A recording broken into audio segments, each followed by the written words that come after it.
მეგობრებო, მოგესალმებით ყველას. აღმოვაჩინე ამ ბოლოს, რომ ძალიან ბევრი სიახლე დამიგროვდა ბაღში და ძალიან ბევრი ინფორმაცია მოვიძიე, როცა რაიმე ჰორტენზიას ან ვარდს ვყიდულობ ხოლმე, აუცილებლად მაინტერესებს იმაზე, რაც შეიძლება მეტი ინფორმაციის მოგროვება და მინდა რომ გაგიზიაროთ თქვენც ეს ინფორმაცია. საინტერესო ფაქტები აღმოვაჩინე სხვათა შორის და რა ვიცი, ვისთვისაც საინტერესო იქნება, დღეს აი ეს ჩემი ვიდეო მინდა დავუთმო ცოტა დეტალურ მონაყოლს ამ თუ იმ ჯიშებზე, ვარდის და ჰორტენზიის. ჰორტენზიებით დავიწყებ, იმიტომ რომ ყველაზე დიდი და ესეთი ეფექტური ამ წუთას ჩემს ბაღში სწორედაც ჰორტენზიებია.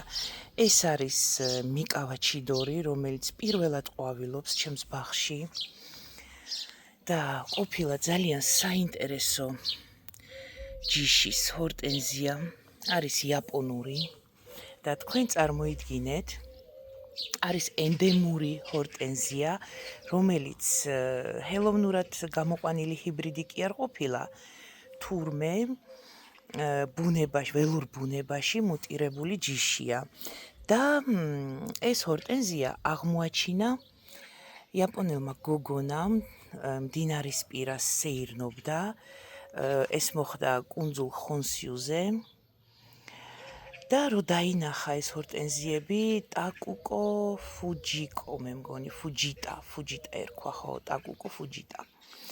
ამ გოგონამ ეს ჰორტენზია რო აღმოაჩინა, იმდენად გაოცდა მისი სილამაზით,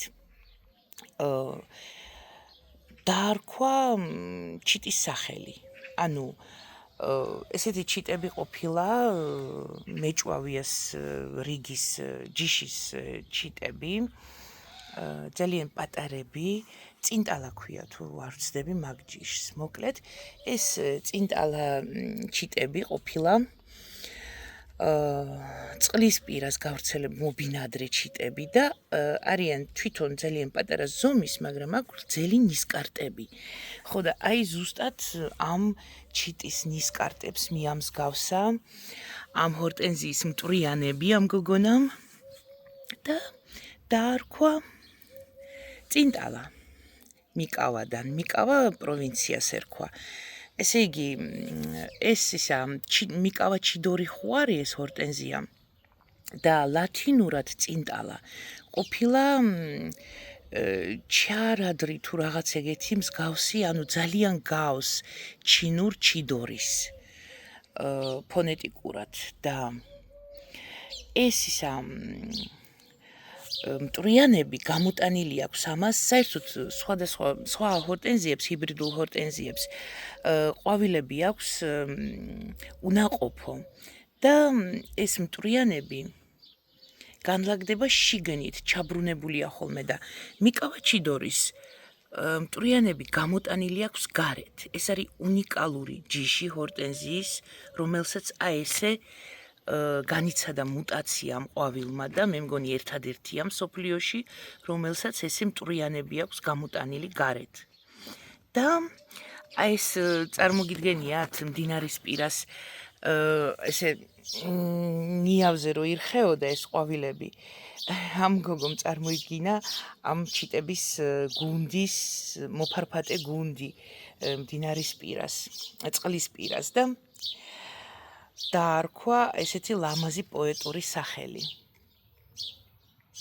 1997 წელს მოხდა ეს ყველაფერი, მეგობრებო, ახალი კი არ არის და მერე 10 წლეულები ითვლებოდა დაცულ ჯიშად იაპონიაში და არ იყო გავრცელებული, ლოკალურად მხოლოდ იაპონიას ჰქონდა ეს ჰორტენზია. მერე და მერე უკვე როცა გავრცელდა და გამრავლდა, გამოიტანეს მსოფლიო ბაზარზე ეს ჰორტენზია და დღესდღეობით არის აი ერთ-ერთი ყველაზე უნიკალური, პოპულარული და აი ელვისის სწრაფით გავრცელდა ინფორმაცია ამ ჰორტენზიაზე მთელ მსოფლიოში და მოკლედ თავისი შეფასება და დაფასება მიიღო ამ ჰორტენზიამ, თუმცა გვიან, მაგრამ ღირსეულად მე ვფიქრობ და ეხლა მე კი დავასხე ამას ალუმინის სულფატი, მაგრამ რაღაცა მე მგონი ისა შარშანდელი მქონდა დარჩენილი და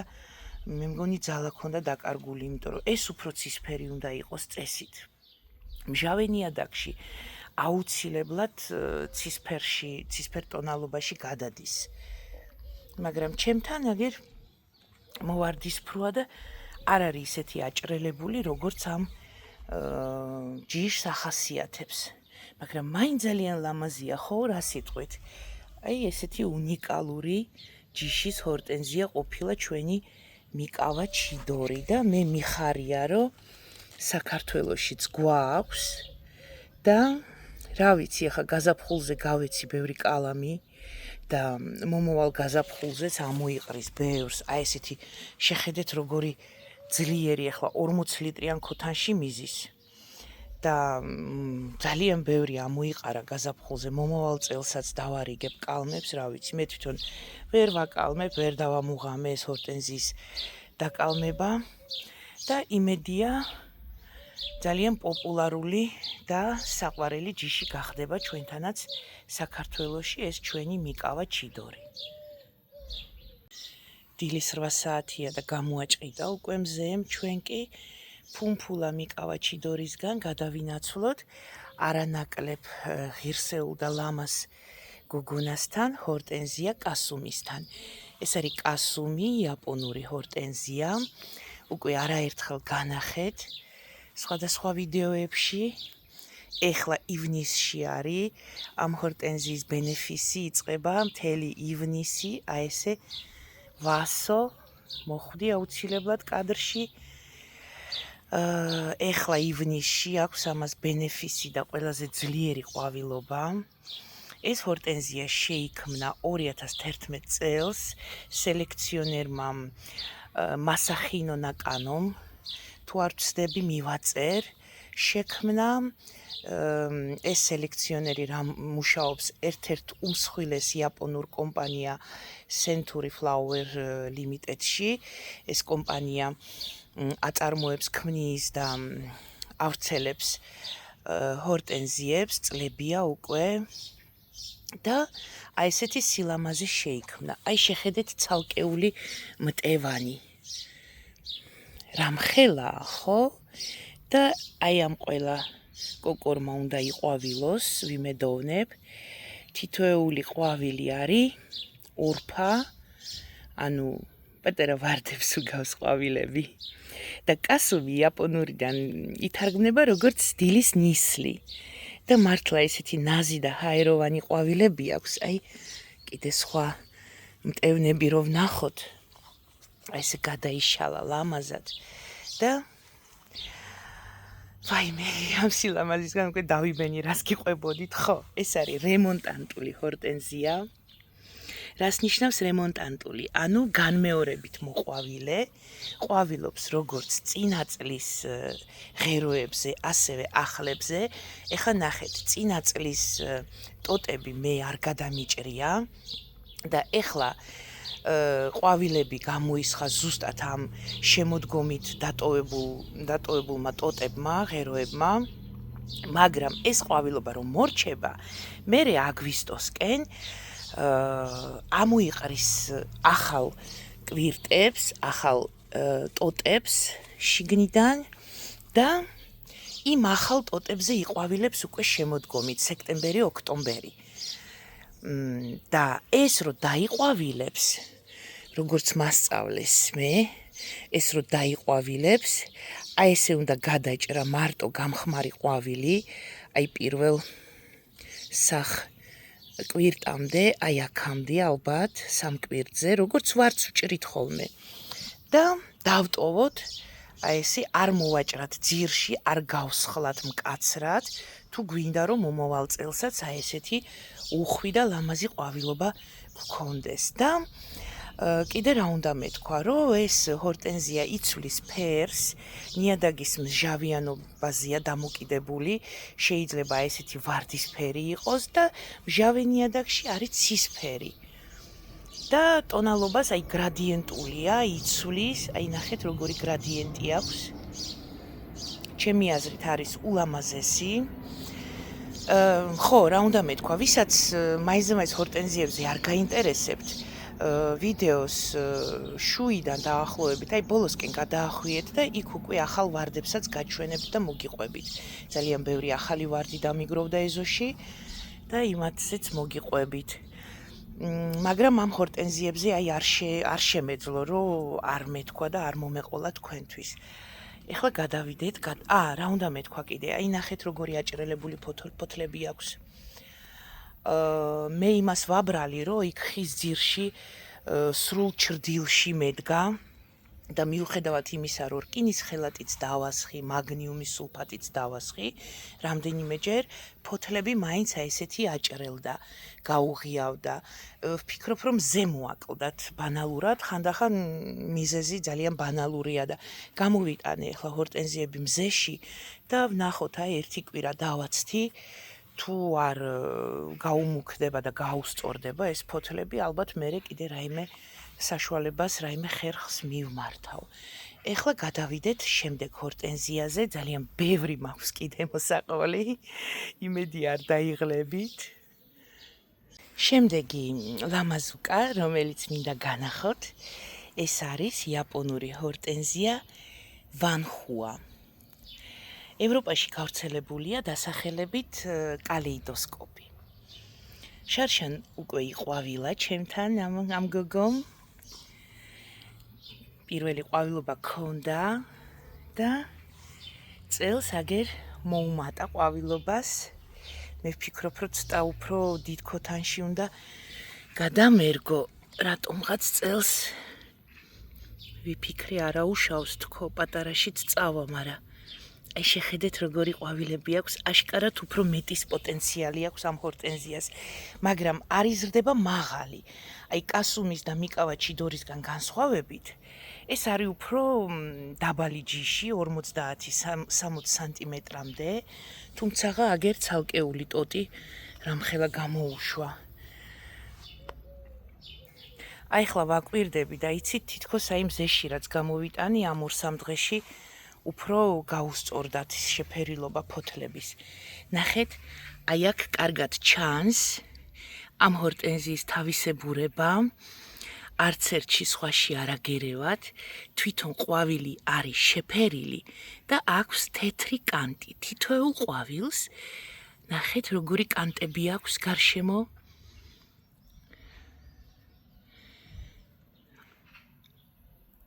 და ესეც იცვლის ფერს ნიადაგის მჟავიანობაზეა დამოკიდებული, შეიძლება იყოს უფრო ვარდისფერი და შეიძლება იყოს უფრო იისფერი.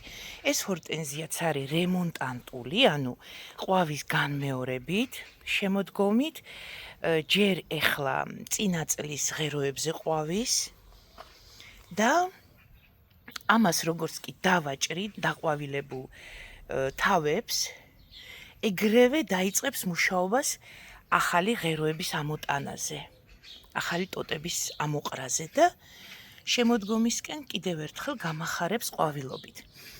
ეს ჰორტენზია შეიქმნა 2012 წელს. ღმერთო გამახსენე და მივაწერ, ჯობია ეხლა რო არ მოვიტყუო რამე. ვერ ვიმახსოვრებ ამ იაპონურ სახელებს და მომკალით. მივაწერ აუცილებლად და 2012 წელს როგორც კი შეიქმნა, იმ წელსვე მიიღო უმაღლესი ჯილდო გამოფენაზე. იაპონიაში ყოველ წელიწადს ტარდება ძალიან დიდი და ესეთი პოპულარული და მსოფლიოში ცნობილი ჰორტენზიების გამოფენა. მთელი მსოფლიოდან ჩამოდიან ჰორტენზიის სელექციონერები და წარმოადგენენ თავის ნამუშევრებს და 2012 წელს, იმ წელსვე, როგორც კი გამოვიდა, ეს მსოფლიო ბაზარზე მიიღო პირველი ადგილი. დამსახურებულად მე ვფიქრობ ძალიან ნაზი, ჰაეროვანი და ისეთი ფუმფულა ყვავილები აქვს საკმაოდ დიდი ზომის. აი განახოთ. ძალიან კარგი ზომა აქვს. მე ვფიქრობ, რომ ეხლა პატარა ქოთანში გაუჭირდა ჩემთან, თორე უფრო მეტი შეუძლია ამ ჰორტენზიას ნამდვილად. აი ესეთი მსხვილი ლამაზი ფოთლებიც აქვს. მოკლედ ასეთი ვანჰუაც ყავს საქართველოში. აი ეს პაწუწკუნაც მინდა გაჩვენოთ და გაგაცნოთ. ეს არის თეთრი პოპკორნი. ნახეთ რა საყვარელი ყვავილები აქვს. ეხლა უნდა გაგაოცოთ. ეს არ არის თავდაპირველი ჯიში, ანუ ამას ყავს დედიკო თუ მამიკო თუ რა ვიცი მშობელი, ესე ვთქვათ. ენდემური ჰორტენზია, იაპონური ჩვეულებრივი პოპკორნი. ეს ხო არის თეთრი პოპკორნი. თავდაპირველად ჰორტენზია პოპკორნი აღმოაჩინეს იაპონიაში. აღმოაჩინეს კი არა და საუკუნეები თურმე იცნობდნენ და აი რატო საუკუნეები? მერვე საუკუნიდან თურმე უკვე არის იაპონურ ლექსებში და გრავიურებში ნახსენები ეს ჰორტენზია პოპკორნი, რომელსაც დღეს ვიცნობთ როგორც პოპკორნს, თორე თავიდან სასწაული სახელი ქონდა და იცით ჩავხედო და გეტყვით. ოტაფუკუ აჯისაი, აი ესე ერქვა. ზოგან იუზუ აჯისაი. და იმიტომ რომ სხვადასხვა პროვინციებში იყო გავრცელებული მე-7-მე საუკუნეებში, უკვე აი ნარას ეპოქაში, ედოს ეპოქაში, იაპონიაში, აი მაგათი ლექსებს ხო ქვიათ ჰოიკუ, აი ამ ჰოიკუებში მოიხსენიებენ იაპონელი პოეტები, როგორც მეთქი საიდან გახდა ცნობილი, რომ მაინც და მაინც ამ ჰორტენზიაზეა საუბარი და კონკრეტულად ამ ჰორტენზიაზე წერდნენ ლექსებს და ასეთ სტრიქონებს უძღვნიდნენ, რომ საკეს ფიალასავით ჩახვეული ფურცლები აქვსო ამ ჰორტენზიის ყვავილსო. და მართლაც აი შეხედეთ ეს ფორმა, ეხლა მივამსგავსეთ ჩვენ პოპკორნს, თორე მერვე საუკუნეში სად იყო პოპკორნი. მოკლედ და ასე იყო და იყო ეს პოპკორნის ჰორტენზია გავრცელებული იაპონიაში, სანამ წინა საუკუნის შუა წლებში, დაახლოებით 1950-იან წლებში, გერმანელი სელექციონერი მაიკლ, ვაიმე დავწერა აუცილებლად სახელს, რაღაცა სელექციონერთა თუ მოგზაურთა ჯგუფი, რომელშიც ეს მაიკლიც იყო, ამ ჩაკეტილ იაპონიაში როგორღაც მოხვდნენ და გამოიტანეს იქედან ეს პოპკორნი, პოპკორნის ნერგები. პოპკორნის კი არა, აჯისაის ნერგები. და რას ნიშნავს ეს ოტაფუკუ აჯისაი იცით? ბედნიერებისა და იღბალის მომტანი ჰორტენზია. აი ესე ერქვა თავდაპირველად. მოკლედ, 50-იან წლებში ამ მაიკლმა წამოიღო ჯერ გერმანიაში ეს ჰორტენზია გაავრცელა, გაამრავლა, უпростоრად გააშენა თავის სანერგეში და უკვე აი 2000-იან წლებში ეს ჰორტენზია მოხვდა ამერიკულ სანერგეში. ამერიკულ სანერგეებში მალევე მაიკლმა იცით რა ქნა გერმანიაში რომ ჩაიტანა ეს ჰორტენზია. ეხლა აჯისაის ვერ დავამახსოვრებინებო ამ გერმანელ ხალხსო და ადგა და რეესტრში შეიტანა როგორც აიშა. ამერიკელებმა კიდე უკეთეს იქნეს. აიშაო ჩვენ არ ვიცითო და დავარქვათ პოპკორნიო. დაარქვეს პოპკორნი და გაავრცელეს როგორც პოპკორნი მერე ეს ჰორტენზია მთელ მსოფლიოში. მალევე შეუყვარდა ხალხს, რა თქმა უნდა, იმიტომ რომ მართლა განსხვავებული ფორმის ყვავილები აქვს. მაგრამ იცით რა მოხდა რა სასწაული? ზუსტად 2000-იან წლებში, როცა იქით აიშაო, აქეთ პოპკორნიო, ამ ჰორტენზიამ ჩვენმა აჯისაიმ ადგა და განიცადა მუტაცია იაპონიაში და შეიქმნა აი ესეთი თეთრი პოპკორნი. ანუ იცვალა ფერი, საერთოდ ვიცით რომ ვარდისფერი და ლურჯი არის ხოლმე, გააჩნია მჟავიანობას ნიადაგის. და 2000-იან წლებში ამ აჯისაიმ იცვალა ფერი და დაბლოკა ეს რაღაცა ქვია ამ შეფერილობის პიგმენტის იმას გენს, დაიბლოკა ეს გენი და გახდა თეთრი. და ჩვენ ახლა რა თქმა უნდა, ეხლა ამერიკელებმა ეგრევე თეთრი პოპკორნი დაარქვეს უცებ ამას. მაგრამ ჩვენ ხო ვიცით, რომ ეს არის ბედნიერებისა და იღბალის მომტანი ჰორტენზია. ეხლა ძველი იაპონელი ხალხი არ სტყულის, იცით, არ შეცდებოდნენ მაგაში. ესე იგი, მართლა მოქონდა ბედნიერებაც და იღბალიც. გავამრავლოთ საქართველოში ეს ჯიში და ჩვენს ოჯახებშიც, ჩვენს ეზოებშიც შემოვიტანოთ ესეთი იღბლიანი და ბედნიერების მომტანი ყვავილი. რა სიტყვით? მე ძალიან მომწონს. ჯერ პატარაა, პირველად ყვავილობს ჩემთან, აი ახლა თქვენთან ერთად გაოცებული ვათვალიერებ. შემდეგი სილამაზე, რომელიც მინდა გაგაცნოთ, არის ჰორტენზია ანგელოზის ფრთა. ანგელოზის ფრთები, უბრალოდ. ჯერ ხო ვარდი არ ყოფნიდა ანგელოზის ფრთები. ეხლა კიდე ჰორტენზიაო. არის სიახლე, ეს არის ჩინური ჰორტენზია, ჩინური სელექციის მეგობრებო. ჩინეთში შეიქმნა 2023 წელს და 2025-ში წარდგენილი იქნა უკვე მსოფლიო ბაზარზე. არის უმაგრესი ჰორტენზია. რატო არის უმაგრესი? ახლა გითხრათ, რემონტანტული რო არის და წინა წლის ტოტებზე ყვავის და ეს ყველაფერი უკვე იცით. რას ნიშნავს რემონტანტული და რო არ უნდა გასხლათ მკაცრად შემოდგომით, მაგრამ არ ეშინია არც მზის, ანუ წესით არ ხუნდება მზეში. არც წვიმის და თითოეული აი ეს მტევანი ძლებს 6 კვირა. აი ესე გაშლილი. თავიდან იშლება ესე ღია ფერში, ნახეთ, მომწვანო გული აქვს და ნელ-ნელა ესე გარდამავალი ფერებით იღებს აბსოლუტურად ვარდისფერ შეფერილობას. არ ვიცი, მე ძალიან დიდი იმედი მაქვს ამ ჰორტენზიის და ჩინელები ხო იცით თუ რამეს მოკიდებენ ხელს, ყველაზე მაგარი უნდა შექმნან.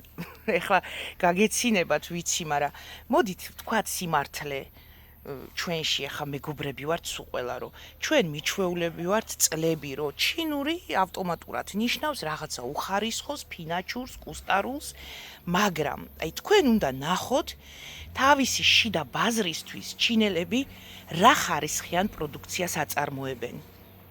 ეს უკვე შენ როგორც მსხვილი მონოპოლისტი და შემომტანი საქართველოში მოსახლეობას რას შემოუტანდა, იმის არ იყოს ფიქს პრაისის და ეს ბელორუსული და რუსული მაღაზიების ყველაზე უხარისხო და იაფასიან პროდუქციას რო კვტენიან, ხო?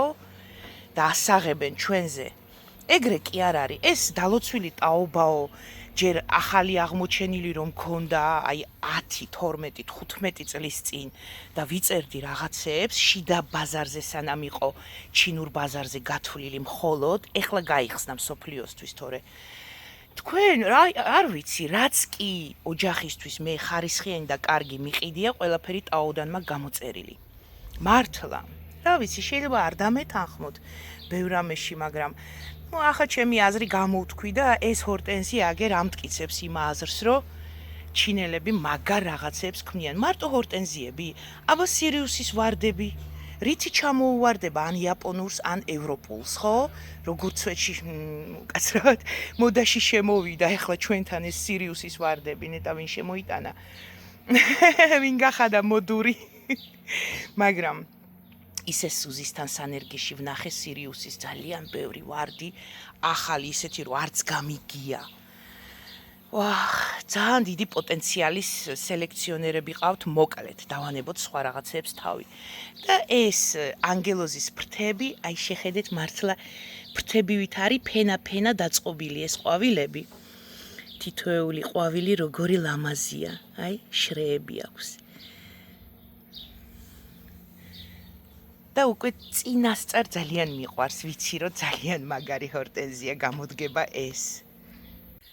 აქეთ კიდე კაგუა ემზადება ყვავილობისთვის, ბევრი მაქვს, აი 20-ზე მეტი ჯიშია ახალი.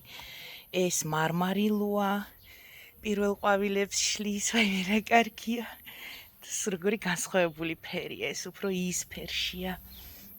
აქეთ love story აი ნიშანი მაინც მაჩვენა წელს პატარა ეს ატლანტისი ნუ მოკლედ ყველა რო გაიშლება მე კიდე ჩამოვუვლით ერთს და ეხლა მინდა აი ამ ორ წითელ ჰორტენზიაზე შევაჩერო თქვენი ყურადღება ეს არის Magical-ის სერიის ნიდერლანდების სელექციის ორი ჰორტენზია ორი კი არა კიდე მაქვს ხვებიც ეს არის Magical ამური რომელიც ჩინეთში გავრცელდა როგორც აიმო და ეს კიდე არის Magical-ის სერიის Ruby Red.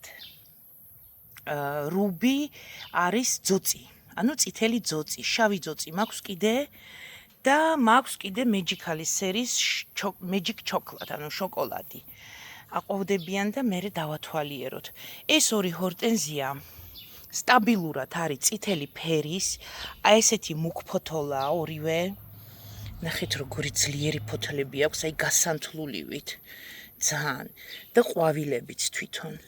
აი ძალიან დიდი ხანი ძლებს, ეს რო არ მოჭრა ეს ყვავილი ნელ-ნელა ფერს კი იცვლის და გამწვანდება, მაგრამ შეიძლება ნოემბრამდე იდგეს ასე, არაფერი მოუვა. ესე იგი ამური, ანუ აიმო, მე ასე ვარ მიჩვეული, ასე ვეძახი. ჩინელებისგან ასე ვიყიდე როგორც აიმო. ეს აიმო არის უფრო კვასკვასა წითელი, რო გაიშლება ბოლომდე, აი რაღაცნაირი სისხლისფერი წითელი და ეს Ruby Red-ი გითხარით ხო კიდე dark ruby-ც მაქვს, ანუ შავი ძოწი. ეს red ruby არის უფრო შინდისფერში. აი, ეხლა ჩანს ნაღდი ფერი. ნახეთ, რეალურად ცოტა უფრო მუქი შინდის, აი შინდისფერისკენ ალუბლის ეს უფრო ალუბლის არის. აი როგორ გაჩვენოთ განსხვავება ახლოს უნდა დამედგა ერთი წამი. აი, მივაჩოჩე. აბა შეხედეთ. მე ვხედავ სხვაობას და თქვენ იმედია გადმოსცემს კარგად კამერა, აი ყველანაირად, ყველა მხრიდან დავატრიალებ, რომ იქნება, რომ ეს არის უფრო ღია და ეს არის უფრო მუქი. აი ესეთი ორი ჰორტენზია გვაქვს, ორივე არის რემონტანტული, რა თქმა უნდა, ძალიან გამძლე, უხვი, კომპაქტური, ну მოკლედ, ოღონდ ეს არის უკვე ორი ევროპული ჯიში. სადღაც 2011 წლიდან დაიწყეს ნიდერლანდებში Magical-ის სერიის შექმნა და აი Magic Chocolate მე მგონი შარშან თუ შარშან წინ გამოიგონეს და დღემდე გრძელდება ამ სერიის შევსება. მადლობა ყველას, ვინც აქამდე მიყურეთ და მომისმინეთ. ეხლა კი გადავინაცვლოთ ვარდებისკენ და განახოთ სიახლეები. გაგაცნოთ, ეს არის იაპონური სიახლე ჯაზი, ტაკუნური კიმურას ვარდი 2025 წლის. რა ვიცი, როგორც ვნახე ამ იაპონურ ენციკლოპედიებში, აი ესეთი თავისებურება ქონია ამ ჯიშს. ცოტას მოყოჩაღდებაო კიდეო ეს ვარდი, რო გაიზრდება ბუჩქიო, მაგრამ მაინც ესე ძირს დაკიდული, ჩამოკიდებული კოკრებით გამოირჩევა. აი ესე ცოტა ჩრდილში გადავიტანო. აი ასე უფრო კარგად დავათვალიერებთ და აი მეტკაცად კუცუნი გამდის მთელი მასში ხერხემალში. აი ესეთი ლამაზუკა რომ გითხრათ ახლა რომ დიდად გიждებია ესეთი ფერის ვარდებზე, ესეთ ტონალობებზე, არა. მაგრამ იმდენად ეფექტური იყო სარეკლამო სურათებში, რომ რავი, სულ მაწამძლია ქვია ამას.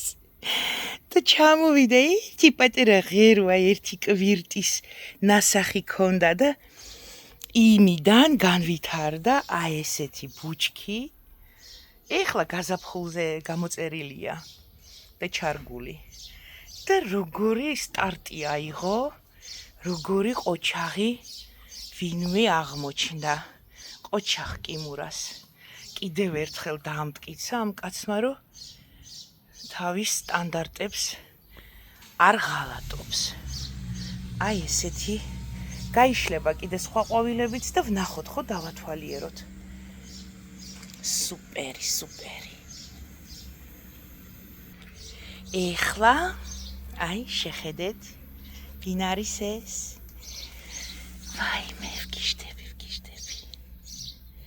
როგორი ფერის კოკორი აქვს ჯერ და ფორმის, ნახეთ. ესეც ერიცახა, აი ამ წლის ამ გაზაფხულზე გამოწერილი პატარა რაღაცა ჩამოვიდა ერთი ღერო. თან გვიან გამოვიწერე უკვე სიცხეები მოუწია და წეღან რას ვამბობდი სირიუსზე და ჩინეთზე ზოგადად. აი ეს არის მეგობრებო სირიუსის ვარდი. ჩინური სელექცია და ამ ვარდს ქვია ვარსკვლავური მტვერი. ინგლისური დასახელება არის კიდე სხვა, ვაიმე კი ნაღამ წავიქეცი. ესე ჩაცოცხული დიდხანს ვერ გავძლებ. მე დავაწერ ამას ინგლისურ დასახელებას.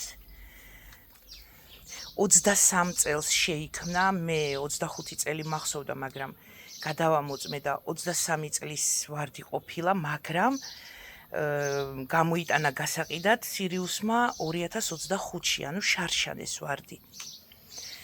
შეხედეთ როგორი გარდამავალი ფერები აქვს. ძალიან მომწონს ჯერჯერობით. ერთი წამის სურნელი ვნახო, ჯას არ აქვს სურნელი. არა, რაღაცა სურნელი აქვს ჯას, მაგრამ იმდენად სუსტი და იმდენად ნელი, რომ მე ამას სურნელად არ ვთვლი. მე ცხვირში თუ არ მაჯახა, იმას სურნელოვან ვარდს ვერ დაუძახებ. ხო და ამას მეგობრებო აქვს ფანტასტიკური სურნელი, აი სუპერ. ციტრუსების და რაღაცა ხილის და აი ძალიან ისეთი ქორფა და აი რა ვიცი, ძალიან მე სიამოვნა, ადგომა აღარ მინდოდა რომ ჩავიცუცქე და ცხვირი ჩავდი ამ ყვავილში. ძალიან მაგარი სურნელი აქვს. და ძალიან კარგი ვინმეა, აბა რა სიტყვით. აი შედარებისთვის პირველი წლის ჯაზი და პირველი წლის ვარსკვლავური მტვერი. კიდევ ერთი სიახლე ჩემს ბაღში მეგობრებო, რომელიც მინდა გაგაცნოთ და ყველა იცნობთ უკვე ასე თუ ისე კოლექციონერი ვარდები, მე ვარდეები ვინც ვართ და წლებია ვაგროვებ სიახლეებს, შანხაის გოგონაა. შანხაის გოგო თავიდან აი ვფიქრობდი რომ კუპერლაიც გავდა ძალიან, მაგრამ აი ვისაც არ დაგეზარებათ, ჩემს არხზე გადადით და ვიდეოებში და ნახეთ ვიდეო, რომელიც გადავიღე მარისთან სტუმრად ბაღში. და მარის აქვს უკვე დიდ მოზრდილი ბუჩქი შანხაის გოგონას. და დაინახავთ იქ რომ რამხელა ვარდია, ჯერ ერთი ცხენივით გაიზარდა, ჭლავის ჩემზე მაღალია და როგორი ძლიერი და როგორი ლამაზი ყვავილები აქვს. გამოირჩევა ეს ვარდი იმით, რომ რამდენიმე ჩახვევა აქვს, 2 ან 3 გულიანუ და შეიქმნა 2009 წელს ახალ ზელანდიაში როგორც პრემიუმ კლასის ფლორისტული ვარდი. არის ძალიან გამძლე, ჯანსაღი და მაშინვე როგორც კი შეიქმნა ეს ვარდი, გამოისყიდა იაპონურმა კომპანია კირინ როუზმა.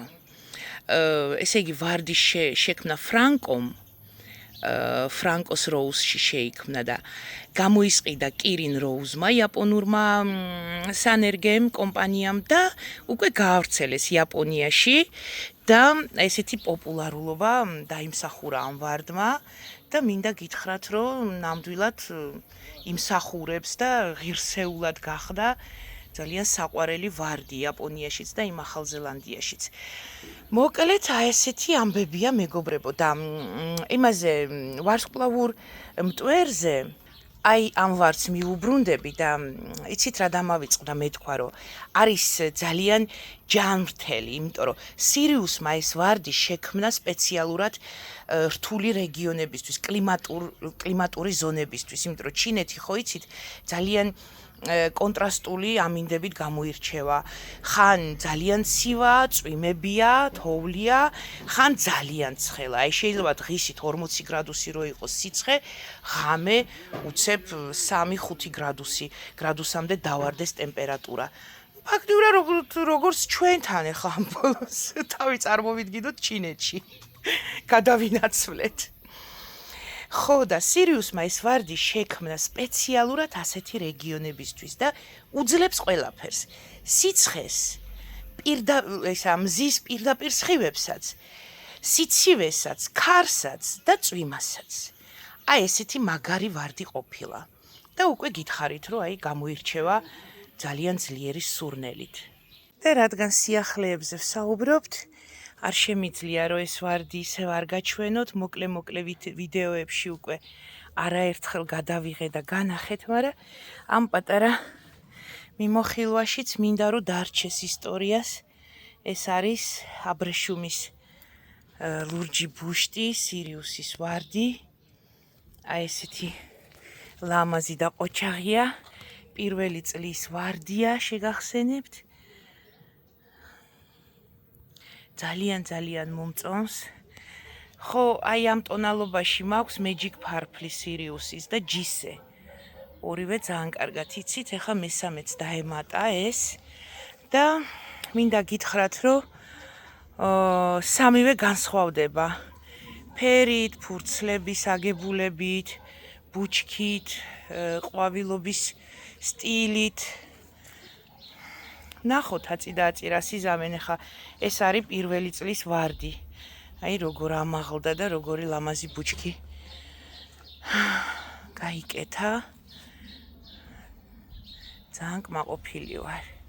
აი მზეში ეს ფერია და ცოტა ჩრდილშია ეს ფერია. ძალიან მაგარი ვინმეა. აი თქვენი სირიუსი, ჩვენი სირიუსი. ყოჩაღი ბიჭია, მაგის გარდა კინქიუს კოშკი მაქვს, სინგურის თასი მაქვს. ანუ რამდენი 1-6-7 ვარდი მაქვს სირიუსის, ისეთი რომ ძალიან მაგრები.